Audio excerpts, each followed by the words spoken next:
Marcus Reed had worked the night shift at Harrington Technologies for 11 years, pushing his mop through empty hallways long after the executives had gone home to their comfortable lives, and in all those years, not a single person on the 14th floor had ever learned his last name. They called him Marcus when they were feeling generous, and they called him Hey You when they were not. And Marcus accepted both without complaint because he had a 7-year-old daughter named Lily at home who needed new shoes and a father who showed up. And that was enough reason to keep his head down and his mop moving. He had been an engineer once, back before the accident that took his wife and left him with a child, a pile of medical debt, and a grief so heavy it had crushed everything else in his life, down to the bare bones of survival. He never talked about that former life. He had learned that people did not like being reminded that the man cleaning their floors might understand their whiteboards better than they did. On the night that changed everything, Marcus arrived for his shift to find the entire 14th floor in a state of quiet panic. The lights were all on, which was unusual, and clusters of engineers sat hunched over laptops with the hollow eyes of people who had not slept.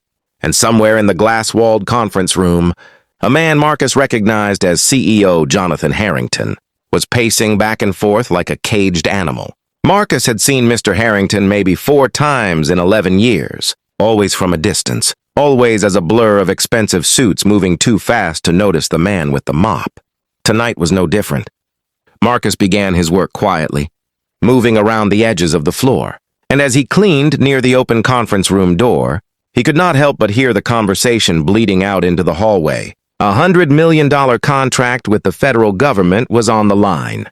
Their flagship logistics algorithm had a critical flaw that had surfaced in final testing, something to do with recursive data loops creating catastrophic processing failures at scale, and they had until 8 o'clock the next morning to present a solution or lose the contract entirely. 12 engineers had been working on it for 6 hours, and none of them had cracked it.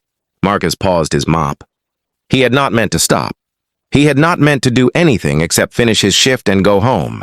But the problem he had just heard described was one he had encountered before, years ago in a different life, in a thesis paper he had written at MIT that had never been published because the accident had happened. 3 weeks before his graduation, his hands were still on the mop handle when he spoke, and he spoke quietly, almost to himself. But the nearest engineer heard him. "Your loop isn't the problem," Marcus said. "It's the index validation happening before the memory allocation clears. You need a conditional buffer checkpoint between the 3rd and 4th recursive call. Otherwise, the system reads dirty data and collapses under load. 15 lines of code, maybe 20. The engineer stared at him. Marcus felt the familiar heat of regret rising in his chest and started to push the mop forward again, ready to disappear back into invisibility. But the engineer had already called out to his colleague, and the colleague had called out to another. And within 2 minutes, Marcus was standing in the middle of a conference room, full of people looking at him like he had just walked through a wall. Jonathan Harrington stopped pacing. He looked at Marcus, really looked at him, maybe for the first time in 11 years of sharing a building, and he asked him to repeat what he had said. Marcus did. One of the senior engineers typed furiously, tested the logic, and looked up with an expression Marcus could not quite read. "He's right," she said. "This would work." The room went very still. Marcus quietly excused himself and went back to his mop because there was still work to do and old habits. Do not break easily.